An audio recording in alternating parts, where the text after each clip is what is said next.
ការពិតមិនមែនជាករណីប្លន់រថយន្តនៅលើផ្លូវលបឿនលឿននោះទេ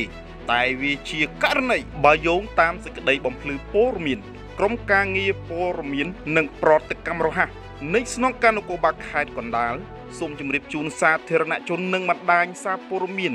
ឲ្យបានជ្រាបថាពាក់ព័ន្ធករណីជនសង្ស័យធ្វើសកម្មភាពយកអាវុធភ្ជង់រថយន្តអ្នកធ្វើដំណើរជិះគេចខ្លួននៅចំណុចផ្លូវលបឿនលឿន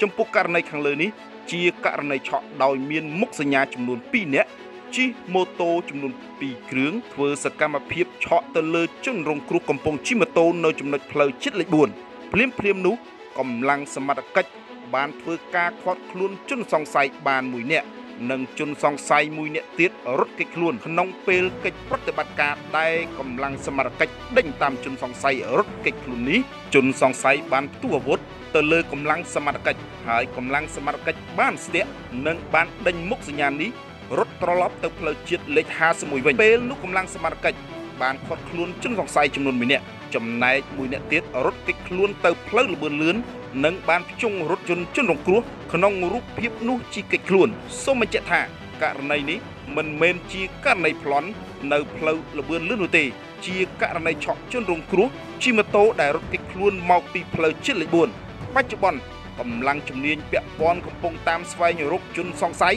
ដែលរត់គេចខ្លួនអាស្រ័យហេតុនេះសូមសាធារណជន